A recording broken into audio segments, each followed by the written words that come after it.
안녕하세요. 잡다구리의 용구리입니다. 오늘 처음으로 영상을 업로드하는데요. 앞으로 여러 주제로 영상을 찍고자 합니다. 오늘은 영어 독해에 관해 알려드릴 건데요. 영어 독해를 풀 때 확실하게 답을 찍는 법을 알려드리겠습니다. 그럼 바로 시작하겠습니다.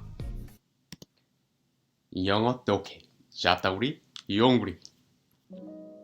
독해란 사전적 의미로는 글을 읽어서 뜻을 이해하는 것이다. 단어와 문장이 의미하는 것을 이해하는 것뿐만 아니라 독해 자료의 각 부분들이 유기적인 관계 속에서 서로 결합하여 만든 의미를 이해하는 것도 포함하는데요. 이것을 쉽게 설명하자면 글의 주제 파악이라고 할 수 있습니다.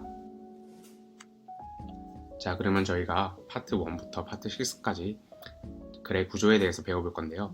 이 글의 구조를 배우고 난 다음에는 어떤 글을 봐도 그거에 대해 주제를 알게끔 할 수 있습니다. 그럼 한번 바로 시작해볼까요? Part 1 Problem and Solution. 기본적인 문제점과 해결책의 구조는 특정 상황에서 발생할 문제에 대한 해결책이 서술되어 있는 구조를 의미하는데요. 이때 이 글의 주제는 해결책이 되고 소재는 문제점이 됩니다. 예를 들면 지구온난화가 문제점인 소재가 되는 거고 그에 대한 해결책인 친환경 에너지의 개발이 주제가 되는 겁니다. 또한 해결책이 없이 문제점만 나열되는 구조도 등장하게 되는데요. 이러한 구조를 띈 글은 글의 마지막에서도 이러한 점이 문제다 라는 내용으로 글이 마무리가 됩니다. 이때 이 글의 주제와 소재는 문제점이 되는 거죠. 예를 들면 지문 처음부터 끝까지 지구온난화로 인해 야기되는 문제점들이 나온다면 그 글의 주제는 결론적으로는 지구온난화로 인해 야기되는 문제점이 되는 겁니다. 마지막으로 문제점보다는 해결책 위주로 글이 전개되는 구조도 있는데요. 이러한 경우 글의 앞부분에 문제에 대한 설명이 간소하게 나오고 해결책이 상세하게 서술됩니다. 이때 이 글의 주제는 해결책이 되고 소재는 문제점이 되는 거죠. 예를 들면 지구온난화 같은 문제점들이 글의 앞부분에 소개되는 거고 중간부터 바로 해결책들이 나오고 그 해결책이 끝까지 이어지는 구조가 되는 겁니다. 이때 이 글의 주제는 결론적으로 해결책이 되는 거죠.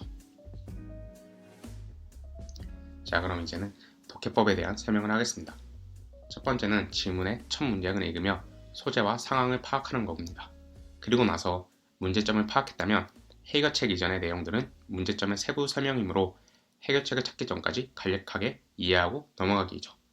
그리고 다음으로 해결책을 발견했다면 이를 주제라고 생각하고 문제를 풀거나 해결책을 찾지 못했다면 문제점이 주제라고 생각하고 문제를 푸는 겁니다. 자, 그럼 바로 모의고사 문제로 적용해 보겠습니다. 제가 잠깐 시간을 드릴 테니까 영상을 멈추고 앞에서 제가 설명했던 문장 구조들을 통해서 이 글의 주제를 한번 찾아보세요. 자, 그럼 주제를 찾아보셨나요? 항상 문제를 풀 때는 정답을 알고 선지로 가야 합니다.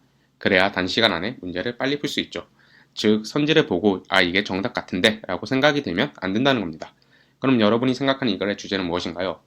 저는 데이터를 정보와 지식으로 바꾸면 좋다라고 간략하게 생각했습니다. 여러분도 그러신가요? 이건 개개인마다 생각이 다르므로 정해진 답은 없습니다. 하지만 데이터를 정보와 지식으로 바꿔야 한다라고는 생각해야 됩니다. 그렇게 도출된 주제를 가지고 선지로 넘어가서 답을 찾아보면 3번으로 바로 답이 보이는 것이죠. 그럼 바로 문제를 해설해 보겠습니다. 우선 이 글의 문제점과 해결책을 찾으셨나요? 이 글은 친절하게도 문제점을 문제점이라고 명시해주고 있습니다. 빨간색 문장이 바로 그것인데요. 즉, 첫 문장부터 빨간 밑줄 문장까지는 상황 설명으로 생각하고 간략하게 이해만 하고 가더라도 충분하다는 것입니다. 그리고 문제점을 찾았다면 바로 이 글에 해결책이 나오는지 봐주셔야 합니다.